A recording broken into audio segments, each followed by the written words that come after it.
We are back, not to say goodbye and Merry Christmas, though, Loki's definitely feeling very Christmassy right now, but to tell you the great news, we have got a little filler for your stocking, and it is going to be a third game in the best of three series of the South Final between Brunel and Bristol, and it's coming to you live right now. Absolutely. You all wanted to watch the South Finals. We kind of wanted to, but the Northern Finals were closer to us, so we decided to go for the Northern Finals. But still, we have a game of three in our hands between Brunel and Bristol Whips. So here we are, ladies and gentlemen. Game number 3 of this best of 3 series. It's 1-1, and currently we have, I believe, it is Bristol Whips on the blue side. It is indeed. They are the team who won the regular final, did not get it. It is Brunel blue side. I had a 50-50 and I flopped it. God darn it. Brunel, who won the regular half of this double elimination bracket, they now come into this series as the heavy favourites up against Bristol Whip. Bristol Whip, they got knocked out by the Cabbage family early on in the bracket. However, they fought their way all the way through the loser half of the bracket, facing off in the final of the loser bracket against Cabbage Patch family. Cabbage Patch family. Same thing. And they were able to get their revenge in that one. And now they are coming for Brunel. They went 1-0 down this final. Now they are 1-1. Now we're seeing some of the bands coming through in what essentially feels like a new series to us. We've got Jarvan, Mordekaiser, and Morgana all banned away. Well, not only does it feel like a new series, it is a new series. The only bridges that we can draw here is the Jarvan ban and the Senna ban. So these two champions seem to be very powerful in the hands of the NUEL, so much so that they're going to ban them out every single game that we get to cast. Now, we have one more ban on the board. Xayah is still open. I really have my doubts that she's going to pass through the pick and ban phase, or at least the ban phase here. Please ban Xayah. I mean, the Kaiser. You're actually trolling if you don't ban Xayah here, please. I mean, the Kaiser is still up as well, so at least there's a response if the other team does take the Xayah away. But we'll give them 7 seconds to give you your wish. Oh boy, well, that's a rise, not a Xayah. That's a rise, not a Xayah, which is probably going to prompt the Xayah first pick, and it's going to force Bristol Whipped to make a decision. Do they want to take Recon for themselves, or do they want to let it slide to the hands of Jirish? Of course, one of the things we have to factor in is there have been 2 games in this series already. We don't know what have been the strong picks for these players, and the fact that this Ashe has been so long hovered means that it's going to be a proxy pick. That's actually a Nautilus. I know nothing, and is that a Nautilus? Okay, I know it's a funny looking Nautilus. It is a funny looking Nautilus, but it is a Nautilus nonetheless, which probably begs the question: this is either going to be Xayah Rakan right off the bat on this rotation, or they're going to be forced to pick into the Kai'Sa. Regardless, Nautilus pairs really well with either Kai'Sa or Xayah. Well, Xayah is going to get locked in along with the Kassadin. Slightly surprised to not see the Rakan taken away, but I suppose with Nautilus already picked up, there wasn't quite so much priority on that one. Instead, opting into the Kassadin, which we've already seen earlier on in the day be a really successful champion for DMU. Now we're going to see whether or not it works out for Bristol Whipped. Let's see if it does. Chintang had his birthday yesterday, according to some sources, though they are very unreliable. Kennen getting locked in. Now that is a throwback to some patches ago, man. Kennen in... Is he a top laner or a mid laner at this point? Who knows? Generally seen as a top laner. Obviously, it was, but it was flexed to ADC a couple of seasons ago. I don't think we're likely to see that, but you never know. It could be a special coming out of Hi, I'm Jacob. Meanwhile, Girish obviously able to pick up that Nautilus. Okay. Kennen... Remember when Kennen had Kleptomancy to his disposal? I do. Good times. Cassiopeia is going to be another lock-in coming through for Brunel. They're certainly drafting some pretty strong champions. We know just how great Cassiopeia can be with that Conqueror now getting those double stacks off the Twin Fang. Meanwhile, 1 pick left to come through as Chentang is going to lock a champion in for Bristol. Be slightly surprised to not see it be the Rakan, but I've seen weirder things today.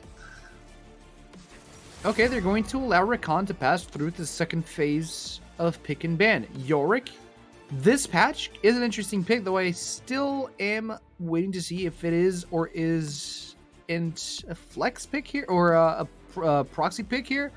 But as far as top laners go, Yorick, an extremely good split pusher to his own name. Sorry, I'm just having so much fun reading all the different potential pronunciations for Girish. I'm settling on Gyrish. But you just go for whichever one you want to, and of course we'll do our best to let everybody be pronounced correctably. I can't even pronounce that right, so what luck have you got, Girish? Meanwhile, second phase of bans coming in. Jinx taken away from I'm Jacob, so certainly showing that they don't think that cannon's going to be going to ADC, which is no great surprise. Next ban coming in is going to be left right until the last second. Yeah, the Echo, obviously. Echo from Godoniker's jungle. Yep. Interesting. Okay, so no Echo means that the next ban is probably going to be another Conqueror-based champion. Olaf is still open. He is still a possibility to be seen here. Nautilus isn't going to be paired up with Caitlyn. They're banning out Pool away from Jacob, but they're allowing Kai'Sa to pass through unscathed. Meanwhile, Leona, that we saw so many times earlier on in today's series, isn't going to come through as a support potential for the Xayah. The Rakan, however, like I say, does get through. It's not going to get locked in first, however. That's going to be the jungle priority, going over to the Nocturne for Godoniker. Okay. Godoniker is going to have the Nocturne, which is going to allow him to have a lot of post-level 6 global type pressure here, though it's still a scary proposal when you're faced off against the Cassiopeia. You can't just go in with the paranoia as soon as you get it. You need to be smart about your positioning. Obviously, if you have a Nautilus locked in, you're going to have a Kai'Sa as well. Bit of an oversight here from Bristol Whipped, but still, it's going to be Bristol Whipped must have forced this, because they surely had not have banned away the Jinx and the Kate if they hadn't thought that maybe I'm Jacob didn't want to play the Kai'Sa, the fact they didn't lock it in earlier on. Don't like this. This I don't like. You have way too many carries in your team. You have a Cassiopeia as a carry potential. You have a Kai'Sa as a carry potential. You have the cannon as a potential carry as well. You're lacking... you have the engage in the form of a Nautilus, but the Kindred here seems like it's a bit of an overkill. You're giving your opposing team way too many targets to lock down. Okay, well, you're not a fan of that one. What do you make of the composition that's been drafted by Bristol? It looks a lot more like your standard composition. It does. It feels a bit more standard-ish, but still, the lack of Rakan is very disappointing. You're having a tower replace a Rakan, where Rakan is wide open to go Rakan or Rakan Xayah. Sure, you might want to counteract the Nautilus Kai'Sa, which is part of the trinity of the top-tier bot lanes, but why would you cripple yourself in such a way? It's not the same thing. Xayah benefits from having a Rakan in several ways. Rakan benefits from having a Xayah, and you would have an extra engage tool. With a Taric, you have an extra source of peel, yeah, sure, and you also have a way to respond with the same coin to the Lamb's Respite, but it feels a bit underwhelming in comparison. Well, we will see whether Bristol are able to make it work or not. Of course, they're looking for the reverse sweep in this final. We did have that proxy pick with the Ashe becoming a Nautilus, so we are going to see this pick and bang phase be remade nice and quickly, getting us onto this final game of the NUEL split for the winter. I'm really excited because we've had two absolutely crazy games so far that provided so much entertainment. I do wonder if the South can live up to what the North did earlier on. I do wonder too. I mean, you know what I really wonder? Who the next champion to use the Omnistone is. And I'm looking at you, Kira. You think Kennen might run it? I don't know. Kennen is the ace of all spades, the ace of all trades, really, or the jack of all trades. Let's call that. Pardon me. I'm not native, but still, jack of all trades. Kennen. He's historically used Klepto. He's historically used Phased Rush. He's historically used Press the Attack. Heck, he's even used Fleet Footwork when the occasion when it rose to the occasion. So, sure, the Omnistone could work here, but the thing is that damn Keystone is so inconsistent that it doesn't really make sense to use in any champion whatsoever. I'm not sure whether we'll see that or not. I guess we'll find out in the next couple of minutes. One thing I have to say about Kira Rosalino wins I'm Jacob and Girish is that I should do a better job of pronouncing Garish's name, because I have actually been casting him all season long in a different competition, and seeing these 5 players get together and get to finals of other events, definitely. I have literally no idea what noise that was, but it doesn't sound like a good thing. Seeing these 5 players play together, get to multiple different finals, it just shows how good they can be. Getting the opportunity to cast them next weekend as well, live in person. They're here to try and pick up themselves up one guaranteed win, having already lost out once to Bristol Whip, who do have a bit of a history for beating. We have a history of what now? You kind of cut off from me there. Sorry, Bristol have a bit of a history of beating this Brunel team. They do, but they also have a history of being beaten. So there's that. Just in general. It's sort of that. It's that old Trinity where you kind of look at it and go, okay, so it can go both ways, really. Brunel beat Cabbage, and Cabbage beat Bristol, so Bristol can beat Brunel. I don't know. We'll find out. Yeah, we will find out. Though, again, I want to stress the fact that both of these compositions have clear win conditions. They have clear ways of achieving those win conditions. Though I kind of feel like Brunel's composition might be a little bit of an overkill when it comes to their carry threats. Kennen, Kindred, Cassiopeia, Kaisa. All of these 4 champions can be very relevant threats, but I guess it comes down to how you build them, really.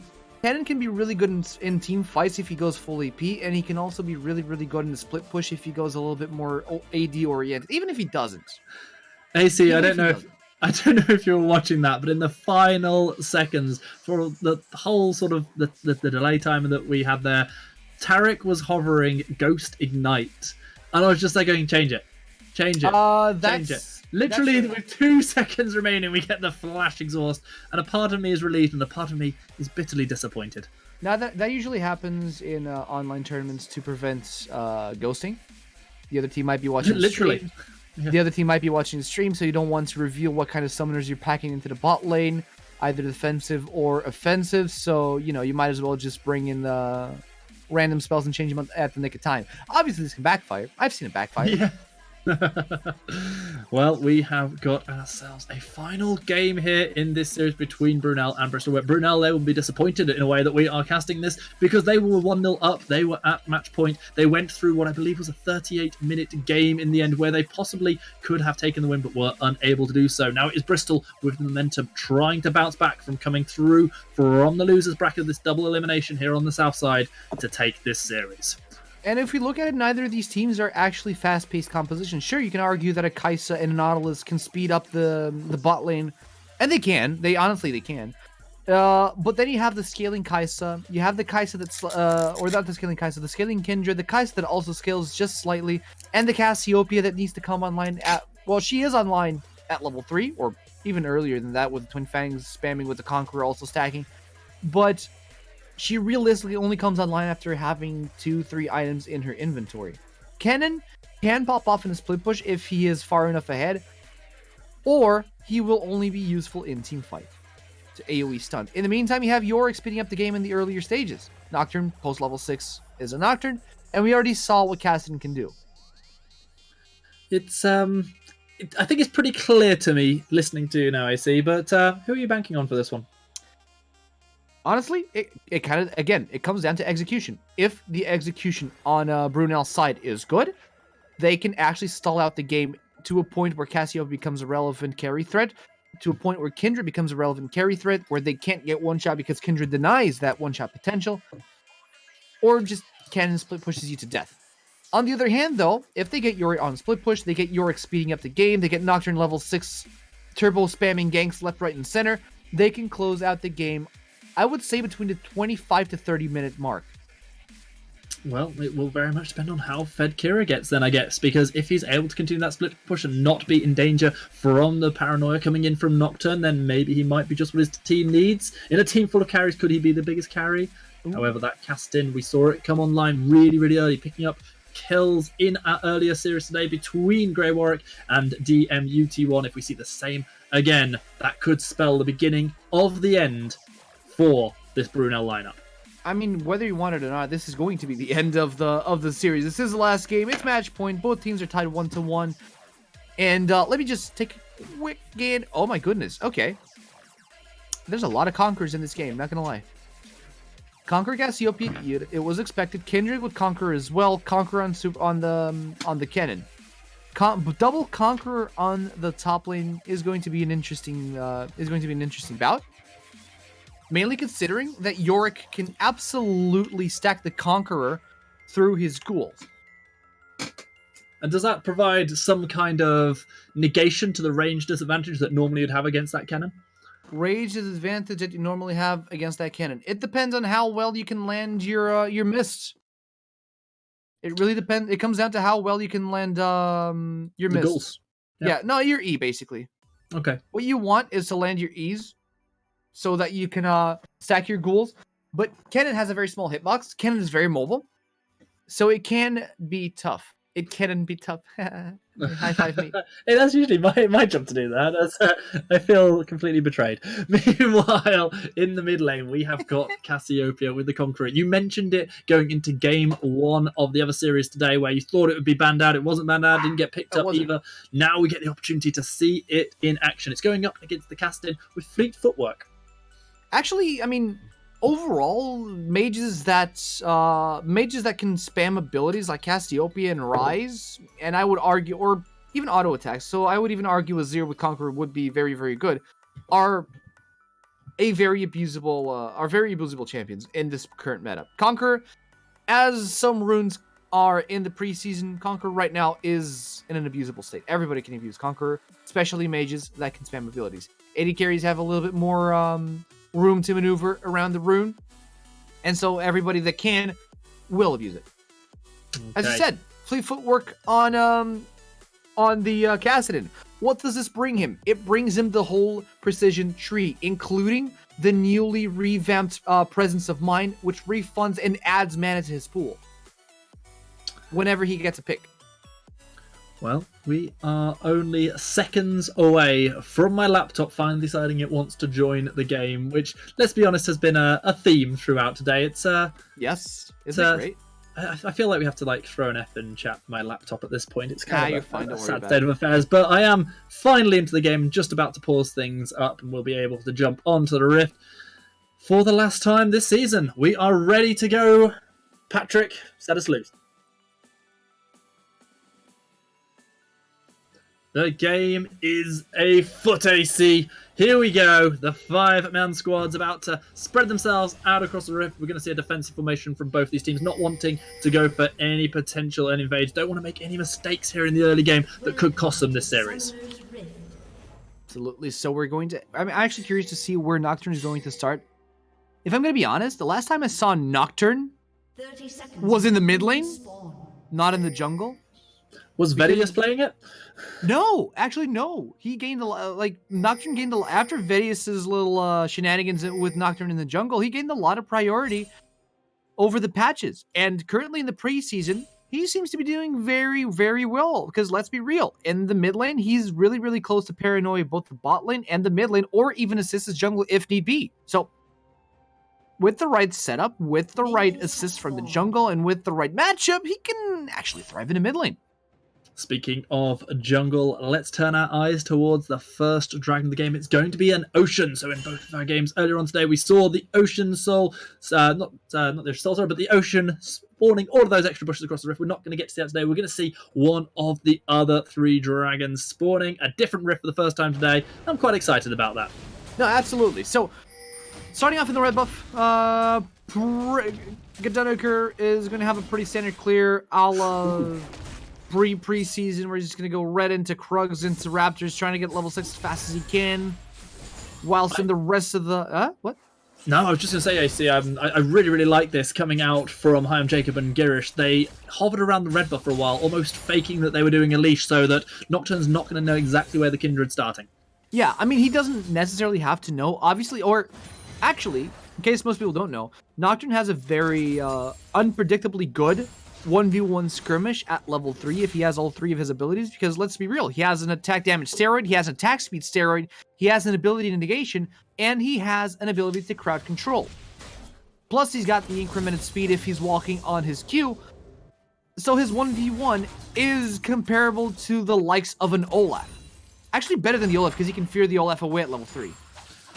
Meanwhile, we do see this duel starting up, some extra gold being picked up by Kira as he looks to take away as many of those ghouls from my terrible name as he can, just stopping that early shove and abusing his ranged advantage. Yeah, for the time being. And like I said, it's going to be hard for the Yorick to land his miss so that the ghouls can actually be effective against the Kennen. So Kennen's going to be shoving the lane as much as he can. We do see Gank in the mid lane. Kindred coming straight in, forcing the flash out of Chintang, getting a good bit of damage down. The flash forward from Wins is enough to secure first blood for the Brunel mid laner. Well played there by the Brunel squad. Great entry, forced the flash out of Chintang. Only one flash on Wins as a response, but it was more than enough. We saw the Conqueror stacking in. As soon as the Conqueror is fully stacked on Cassiopeia, flash in, get the last Twin Fangs, and get a free, easy kill on a very vulnerable pre-level 6 Cassidon.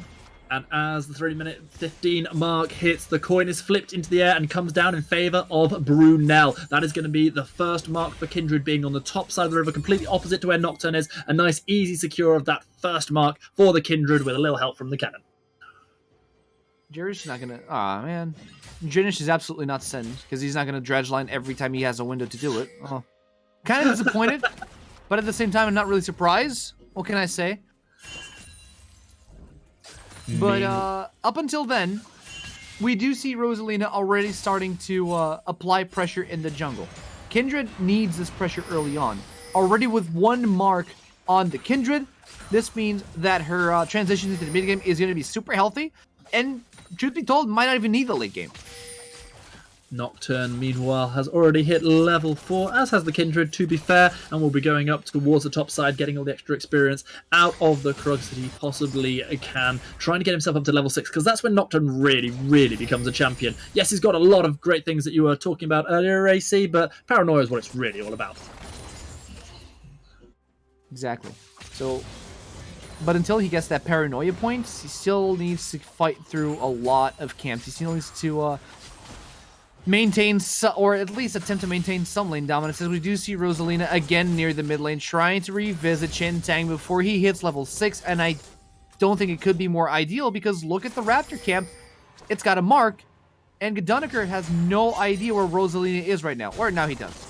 But at least for Godunniker's sake, he was near to that Raptor camp, so it's going to be a smite fight at the very best. Meanwhile, Stun is going to land in the bot lane onto the Kaiser, who trades the damage back. Dredgeline is going to go wide. Girish is no send so far. Nah, he tried, but he is no send. Send would absolutely have had at least landed the dredge line on top of a minion so that he would be in auto tech range. So again, Rosalina super active on the Kindred. Burning the flash, getting those 3 stacks down, dashing on forward and picking up a kill as well. Meanwhile, Godunniker decides to take this as the opportunity to try and start this dragon up, and of course it has that lower health stack because it is the first dragon in the game. Teleport is coming in. This is going to be the cannon joining the fight, not hitting level 6 yet. Dredgeline is going to connect onto the Nocturne. Here comes the Cassiopeia, throwing the Miasma down. Root is going to connect onto Longstaff, and that's going to be another kill picked up, 3-0 in favour of Brunel. Teleport now coming down from my terrible name. He's trying to turn this one around, trying to help secure the dragon in favour of Bristol. They need something in this game, but so far they are getting absolutely nothing. Godunniker has been forced away, and the dragon, as well as all 3 of those kills, is going over to Brunel. Absolute waste of a teleport from the Yorick. He's not even at level 6, and the Yorick with no setup on the ghouls teleporting in like that, he's just a sack of meat. He's not going to do anything. He can slow people, he can maybe cage them down, but realistically his damage output is going to be severely hindered. Girish and Rosalina, they stay a little bit too long, and that smite is not going to be enough to pick up a kill. Godunniker does not have the flash available, and so Rosalina is able to flash to safety, but only the safety of the waiting Chintang, who manages to beautifully step away from the petrifying gaze of the Cassiopeia before picking up a kill for himself, along with one for Godunniker as well, who is suddenly on the board, has just hit level 5, will soon be up to level 6, will soon have paranoia, and out of nowhere, a gold lead's just been picked up by Bristol. Yeah, I was going to say, Bruno are looking really solid. They made some very good decisions throughout the fight, but then I'm glad I didn't say it because we all saw what happened there. The overstage trying to get a Gromp, trying to greed for that mark when everyone in the Summoner's Rift can see where that mark is, and they know exactly where that fight happened. They knew what was going to happen. It might have been an oversight from Rosalina, might have been overconfidence, but truth be told, they sacrificed 2 members and they gave everything back just as soon as they earned it. Everything was going so well for Brunel until it wasn't, and it was one overstep from Rosalina and Girish that completely cost them there. Girish just dancing around as if he knows what's going on. What's going on in this brush? They haven't been spotted out, but here comes the Paranoia Flash already forced out of Girish. He gets himself to safety, but loses his summoner spell for that for the safety that he managed to get himself. It was an interesting death push that was planned by Benexas and Longstaff. Meanwhile, in the top lane, Kira throwing down the slice of Maelstrom and getting nothing but minions. No, that was a wave clear ultimate. Just trust the cannon. Trust the cannon. Don't worry about it. I will trust. But still, that was actually really well played by Girish. It kind of felt like he knew exactly what was coming there. It was pretty good, but did have to burn the flash, so I guess not entirely all-knowing. Meanwhile, my terrible name, throwing down mid and trying to secure as much of this CS as possible, has actually got a CS lead against the ranged opponent that is Kira right now. Hex Flash? Hex Flash is going to come over the wall. Stun is going to land from Tarek. Cosmic Radiance is going to cut him down. Benexas hasn't hit level 6 yet. Doesn't have the Featherstorm, but flashes forward. Manages to get the kill onto Girish. Now, hi, I'm Jacob trying to trade the damage back with this Kaiba, but the stun is going to land one more time. And Benexas gets a lovely timed heal from the Tarek. Meanwhile, Girish... hi, I'm Jacob flashes away, having already used the heal in a previous fight. Unable to do anything on the Kaiser just yet. Suddenly, a kill lead as well as a gold lead going over to Bristol Whipped. Honestly, unlucky set of events for Girish. He tried to Hex Flash over the wall, but the time that it took for the Hex Flash to come through, Benuxes and Longstaff got themselves level 6. So as soon as they saw Girish over the wall, they were like, okay, I'm just gonna go ahead and Tyrek ult ourselves and be safe in this fight. So it was a one fight as soon as it started. What a game we have got on our hands. Maybe not quite the bloodfest that we had between DMU and Grey Warwick earlier in the day, but still 7 kills in 9 minutes is pretty damn good, and the action has been thick and fast. Absolutely. Now, we're going to start seeing some of those overkill problems that I was talking about, having too many carries on your team manifest, because with the way that you have, when you have all of these carries, something's going to be lacking. And currently, what's going to be lacking is your peel. You have a lot of self-peel. You have some self-peel in the Cassiopeia. You have some self-peel on the Kindred. But truth is, that self-peel isn't going to last for a long time. Apart from Nautilus, you don't have a lot of people that can soak up a lot of damage. And trust me, Bristol Whipped have a lot of damage to output. I mean, Rosalina's ults are surely going to be so crucial, trying to keep all of those carries alive for as long as possible. But the response that can come in is not only can Bristol Whip step into the Lamb's Respite themselves, but they've also got their own personal thing coming through from the Tarek, which is, of course, going to be that Cosmic Radiance whenever he's able to pop it. Meanwhile, Godanica does have the ultimate available. Paranoia has now been triggered straight on to the Nautilus. The damage is good, but the response is even better from Rosalina. That's going to be a shutdown coming through. The gold into Kaiser's pocket. Teleport coming in as Chen Tang joins the fray. That's going to be a good stun landing, but Longstaff is going to be a double kill. Meanwhile, Lamb's Respite, there it is. Girish managing to stay alive. Gets a little bit of a heal. Chen Tang unable to pick up a kill. 2 quick kills going over as the gold lead transitions once again to Brunel. I know what happened there. I saw what happened there, and I know why it happens. Godanica was super confident hopping in with the Paranoia, but as soon as he saw Rosalina, he was afraid to pull the trigger on Girish. Why is that? Because Lamb's Respite was right around the corner. The time he spent running back and away from Rosalina allowed Brunel to collect themselves an easy kill off the back of Godanica, and the teleport came in way too late. Longstaff sacrificed himself as well, and everything went south just because of Rosalina's presence. Infernal Dragon picked up by Brunel, and now the mountains are spawning all across the rift. All of that extra terrain. The question is, does this make life easier or harder for Girish? Because he's now going to have extra terrain that he could accidentally hit instead of champions, but he's also going to have extra gap closers as he can use that dredge line to pull himself to safety or closer to opposition. Wrong question. Question here is the other buffs that the Mountain Dragon does. I mean, the map, sure, it's great. And it's even better for Chen Tang to actually run away with Cassin because he has more walls to hop over. and it means more terrain that darn it. Help me out here. What are the Brunel? Brunel, okay, I'm trying to work out what you're trying to say, yeah. Brunel. No, it's more terrain that Brunel have to overlap to actually try and access Kassadin, but it's also more resistances that Bristle Whip have for the carries of Brunel to chomp through. Once again, we have to say that Gardanica's ultimate is available. Paranoia could be triggered at any second, and it certainly seems like Bristol want to play through this bottom half of the map. However, so far, it is not Desire that is getting more fed. Instead, the Kai'Sa, who picked up that double kill in the last fight, doing really, really nicely, already having picked up that Razor, a Storm Razor, also going to be building towards some attack speed next of all. Meanwhile, Longstaff landing a stun onto the Nautilus, eating so much damage in response. Dredge line goes wide. That could have been the death of Tarek. Could have been. Tarek still has his Cosmic Radiance, however, so he... Nocturne's lurking. Yeah, he should have been mostly safe. I guess what Longstaff is trying to do, he's trying to bait out the full all-in engage from Jacob and Girish.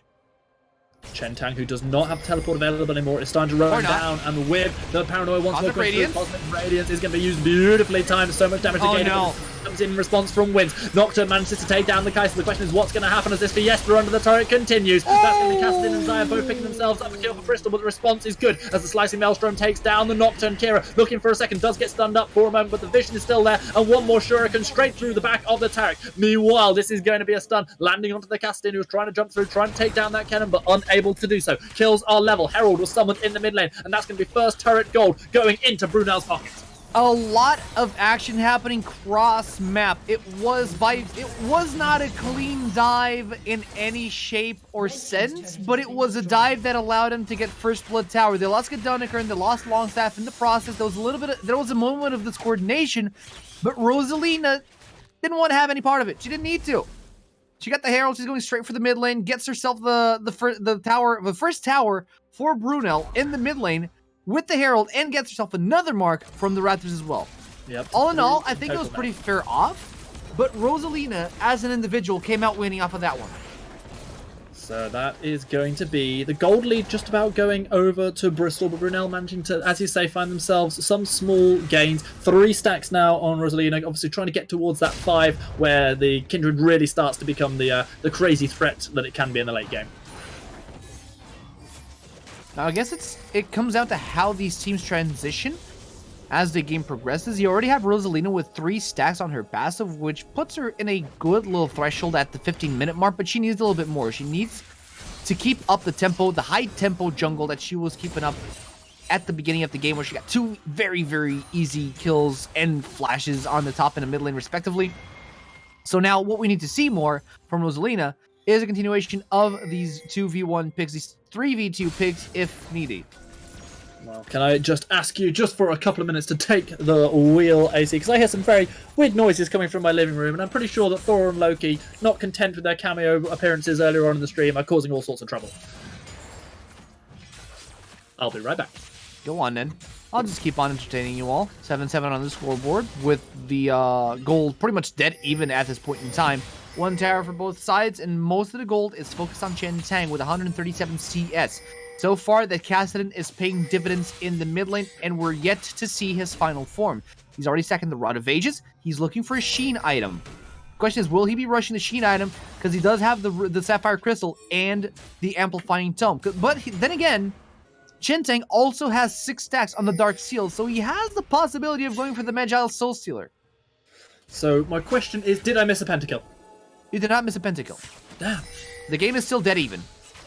Certainly is, and another dragon is spawning, the 3rd of the game. This one, of course, the mountain, as they will be for the rest of the game until the Elder starts to spawn.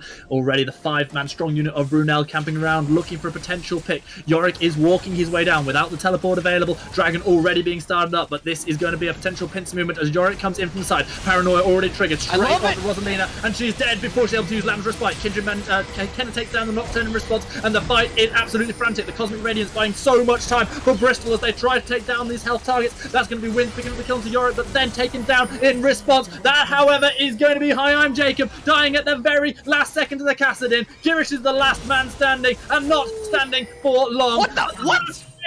A minion doing the damage to Benoxas. What the hell was that, my friend? That is going to be the ace being secured, however, and now the dragon will be the next target of Bristol. Yeah, but there could be the tower if Benoxas managed to stay alive. A lot of question marks here. But, okay, let's start from the beginning. Great engage. I'm loving this wombo combo from Longstaff and Gedunaker. However, Longstaff controlled because Longstaff forgot to put his passive on top of Gedunaker, which meant that Gedunaker dived, trusting his support, trusting the Cosmic Radiance, which was nowhere to be found. Longstaff activated the Cosmic Radiance a little bit too late on that one. Oh, Rosalina looking to go in for potential steal, has got the Lamb's Respite, however, I don't think it's going to keep alive for long enough. That's going to be the smite. It is going to be the smite steal. Kindred gives up her life, but does take away the Mountain Dragon, and I do believe that is all 3 dragons now that have gone over to Brunel. Okay, so Benoxas died, if you recall correctly, died to minions in the mid lane.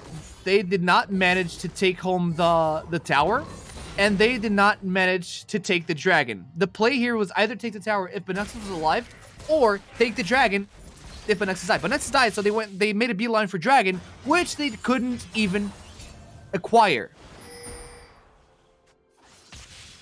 I did just have a voice in my ear correcting me. I believe that's now 2 dragons that have gone over to Brunel and only the 1 over to Bristol. Oh, what was the second dragon? So we had an Infernal was the second dragon, and before that, I believe, was the Ocean Dragon. And I'm pretty sure that all 3 have gone over to Brunel, but I could be wrong. I've been wrong before, you know. Big brain, doesn't happen often, AC, but you okay there, buddy?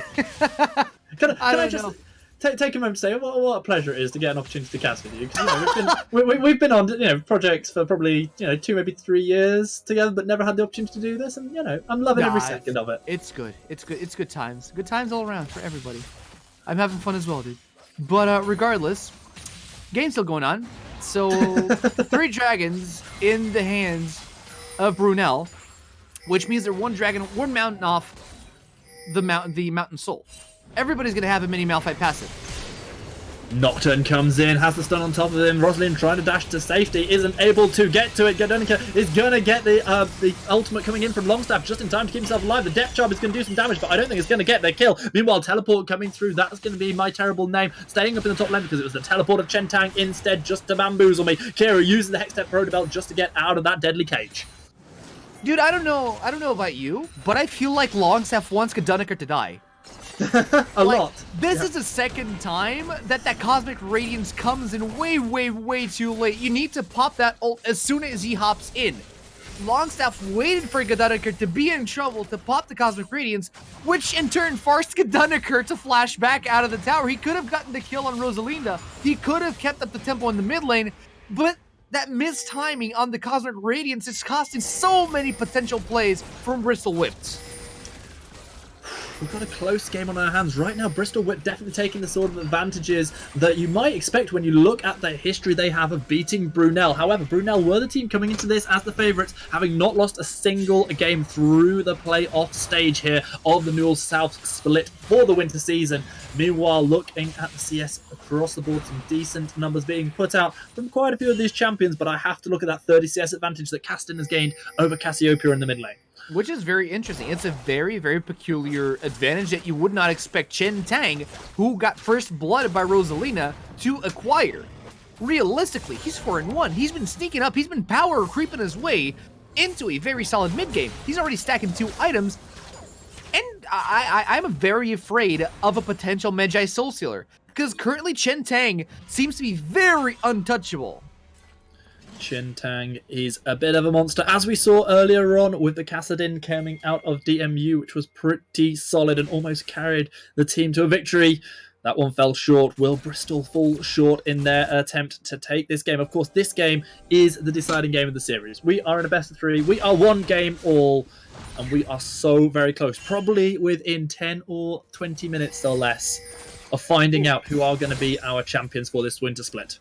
I would say 10. I don't know. I would like to say 10 minutes, but the fact that Bristol Whip are taking so long to secure these objectives is costing them so much tempo and so much gameplay possibilities. They've had opportunities to secure that mid lane tower at least in 3 different occasions. In those 3 different occasions, something on their execution went wrong. Either the ultimate, either the execution to the minions from Benoxas, or some other factor that is absolutely slowing down their game plan. Well, right now, one of the biggest game plans for Brunel is making sure they get this Dragon Soul the earliest possible opportunity. It does feel like they are setting up the vision pretty nicely for this one, but they've got to be very careful because obviously the Baron is now available 22 minutes into the game, so the big purple worm is an option. We will see whether either of these teams decide to try and trade or if another fight is brewing. I would say absolutely another fight is brewing because everyone's starting to stack around the mid lane, and that's usually a very solid indicative that stuff is happening. I am Jacob, puts down a little burst, but not actually able to rip through that much of Chen Tang's health bar. No, not at the present time, no. Still can be a possibility. They're trying to move up their line of sight. This is the primary objective right now. Move up the line of sights. We know the importance of the dragon. We know the importance of having the soul. We know the importance of securing a very early Elder Dragon. Brunel are playing well, are playing their cards relatively well, but I kind of feel like they need to be wary of Chen Tang. Well, let's be wary of a paranoia as in goes Godunka. This time he is saved by the Cosmic Radiance, but that is a beautiful slicing Maelstrom, catching out everybody on the Bristol team, and Kai'Sa is going to be the recipient of the kills, getting 2 for herself, getting a 3rd. Yorick does return 1, but Cassiopeia finishes things off nicely. Hi, I'm Jacob, kiting back, finishing off the ace, and just like that, a complete wipe in favour of Brunel. They get themselves the Dragon Soul, they'll get themselves the Baron straight after, and they've just flipped the game on its head once more. I was just about to say they can't pull the trigger on Bristle Whip. They need to play on their mistakes, and they just did that perfectly. They played their DPS, they played their dragons well, and they waited for them to pull the trigger. They popped all their cooldowns. It looked great. The engage looked great.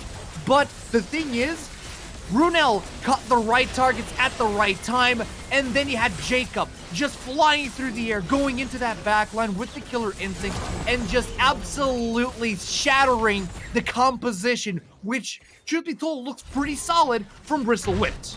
AC, you've said it many times, too many carries on the Brunel team, but when all of those carries pop off at the same moment, when the last Lamb's Respite is on point from Rosalina, when the Slicing Maelstrom comes out of Kira, and when Hi I'm Jacob does all that damage, all layered on top of Wins' Cassiopeia damage as well, you have got one hell of a team fight, and that perfect storm came together beautifully there, and as a result, a Dragon Soul is gained, the Baron buff on 5 members. Right now, Brunel look great.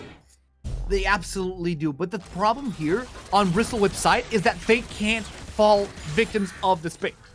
Team fights is where Brunel shine. Bristle Whipped need to play the split push game. Why would you have a Kassadin and a Yorick if you're going to team fight with them? That's the worst way to use champions that I've ever seen. Like, Yorick is 100% a split push champion. He closes games by himself on a silent. Kassadin, super solid on the split push as well. He just needs a Sheen, or in this case, a Sheen item to really be useful in the silence, as we are seeing. I mean, Bristle Whip know what they need to do, but they're not acting according to their strengths. Well, Brunel now are the ones who have to push the right lanes at the right times. They're going to take themselves an in turret, but they've already lost 1 turret in the top lane. They'll probably lose 2nd to this Kassadin push. The question is, can the rest of Bristol defend against this Brunel onslaught as they come up towards inhibitor turret? Miasma thrown down. The right this is going to be the paranoia potentially coming in. In goes Godunka. He hasn't got anything on top of him, and again, we do see the Taric ultimate too late to save him. However, it does negate so much of the damage coming through from the Slice of Maelstrom, and now it's Kira who is caught. Doesn't have the flash, not able to get himself out of safety, and My Terrible Name, who joins the fight, is able to pick up 1 kill. Now we see Girish forced back. In comes Hi I'm Jacob, trying to do yet more damage to Longstaff, but My Terrible Name has done enough for now. Kassadin stopped split push to be able to join that fight, but wasn't able to stop the inhibitor from going down. This is going to be inhibitor secured. That is a really big power play being secured by Hi I'm Jacob and the rest of the Brunel team. It's a very destructive power play, but yet another power play that happens much to Longstaff's demerit. I mean, again, we saw the Cosmic Radiance come in a little bit too late, or not even a little bit, it came absolutely way too late. The Cosmic Radiance is such an important tool when you want to dive the backline with the Godunker to keep them alive long enough for the main carries to die. But if you're not going to keep your main threat alive, how do you expect to win these fights? On the back of that Baron buff, it is going to be that crucial inhibitor taken down in the mid lane AC. What do Bristol need to do now to stem this bleeding, especially when we've got an Elder Dragon spawning in just 2.5 minutes? And now 16 and 16 on the board. It looks even, but it's absolutely not even because, again, My Terrible Name and Chen Tang need to be on the side lanes, and they're absolutely not on the side lanes. Chen Tang now completed his third item. He can be stopping over characters on the side of Brunel, but he's way too far back, or his team isn't actually setting up the board for him to be able to do that consistently. Taking just a breather for a moment until this next massive fight breaks out. Elder Dragon will be the next thing to spawn on the table. The Baron will be round about a minute after it. Chen Tang is 4-2 and 7. He's finally fully stacked the Seraphs. He's finally got the fully stacked Rod of Ages and has the Zhonya's available as well. He's got 7 stacks on his Dark Seal. But he's got to choose one of two things. He's got to continue to be this split-pushing menace, which he can't do quite as successfully without the Lich Bane, or he's got to start actually getting the picks in the fights and taking out some of these carries. I mean, currently the game plan here is on our, in this case, in Bristlewhip side, split push. You need to split push. You need to divide the numbers on Brunel's side. Brunel, however, they want to play for the Elder. Elder is coming up in just about a minute and a half, and this is their win condition. They can just run down the lane. They can just run down the mid lane, which is already open. There's no inhibitor there. So as soon as they acquire this Elder Dragon, they can force a team fight, and they can execute every single one on Bristlewhip's side. Bristlewhip, they need to keep up the pressure and the tempo on the sidelines, but they're not doing it. They're forcing My Terrible Name to be with them at all times, and this is not what a Yorick does. Yorick is super uncomfortable right now. It's a rough time to be Bristol because it does feel like everything that was good about their comp is being negated by the plays that Brunel are making. And even though early on it looked like those carries were so squishy and they were going to get picked off, right now that's just not happening. And we're seeing over and over again, Godonica goes in, he's got the Cosmic Radiance. He's got the Warriors, but he's still unable to pick out any of these targets. And so far, the defensive plays coming in from Girish, coming in from the Lamb's Respite of Rosalina are enough to keep the team alive through these big engages. And then the rest of the team, they're just ripping through the souls of all the health bars. 25 seconds on the Elder Dragon. And if Bristlewhip want to even have a shot at surviving another 5 minutes, they absolutely need to contest this Elder. Well, Godonica just had to burn his flash just to get to safety, and safety is something he almost didn't. Oh, Godonica is dead! Kira with the shuriken straight through the soul of the jungler of Bristlewhip, and I think that means Elder Dragon for sure. There's an attempt at split pushing a little bit out of desperation, I believe, from the side of Bristlewhip. The Elder isn't falling fast enough. Tarek throws down the Cosmic Radiance. He's going to stay alive for now. The question is, where is the damage going to come from? This is going to be one being picked up as the Lamb's Respite is channeled beautifully. Long stand able to survive, but that's a shutdown onto the Kai'Sa, but it's still 2 for 1 in favor of the Brunel team, who are still burning down. The Dragon on the side wins, manages to get yet another. Kira chasing down My Terrible Name, and that is going to be the ace at the end of all of that. The Elder Dragon picked up as well. The ping's going down towards the Nexus turret of the Bristlewhip team, and their hopes might be lying in ruins. That's going to be paranoia issued as Godonica does everything he can to just try and clear out these minions, try to buy his team some time. 14 seconds on Benux's death timer, and it might well be too long because Wins is already at the Nexus turret. This is going to be Rosalina with the damage as well. This is the benefit of having the second ADC. Godonica, he's hovering on the side. He throws down the mana shield, but it's not enough to stop being, not enough to allow him to get anywhere near the Brunel lineup, who have decimated Bristol in the third game of this series. A couple of kills to style it out right at the end, and just like that, your South Split champions will be Brunel. They join Grey Warwick in triumph in this Christmas season. A massive congratulations to them. Merry Christmas then to Brunel, who fought tooth and nail against Bristlewhip. It looked promising. Bristlewhip ran the whole losers bracket gauntlet, and they came back strong in the winners bracket finals. They managed to secure a game, but they were unable to defeat Brunel in their hyper carry composition. They had 4 of them, 4 win conditions. All of them succeeded. Incredible. What a game that was. Very different to the two series that the 2 games in the series that we saw before, which were slightly more Fiesta-like. This one, yes, it had the fights, but both teams, they had their idea of what they wanted to do. The game swung back and forward in the end. However, Brunel came out victorious, and a massive congratulations, as you said, AC. Absolutely, but I guess we can draw some parallels compared to the previous series that we witnessed, in the sense that the execution kind of failed, especially in the side of Bristlewhip. They had the composition and they had the idea of what they wanted to do. When it came down to pressing the button at the right time, that didn't quite happen. Longstaff waited just a little bit too long to pull the trigger on the Cosmic Radiance, and this sacrificed his jungler way too many times. And this spent unnecessary amounts of resources. They had tempo swing so many times. Remember when Xayah was executed to minions? That was a huge tempo swing. They could have gone for the mid lane tower. They were unable to do it. And from there on out, it was just downhill. What a game we've had tonight. What a night we've had for League of Legends. All 4 of the teams really showing up and giving us something great to cast here, AC. So a massive thank you to De Montfort University and to Bristol Whip, both of whom fell short in the end. Congratulations to Grey Warwick of Warwick University and, of course, to Brunel, who we've just seen be our North and South champions, respectively. A massive thank you to everybody who's been watching on the Twitch channel as well. I wish you the happiest of festive seasons that you can have, however you decide to celebrate that. Big thank you to all of the team involved here at the production at the NUEL. People like Patrick, who, you know what, we give him some grief, but he's actually quite good at what he does, usually. And a massive thank you to all of the other casters involved as well through this entire split. However, it is left to me for now to say closing the book, much like Yumi at the end of a game. And that is going to be it for the NUEL Winter Split. Good night.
Ever.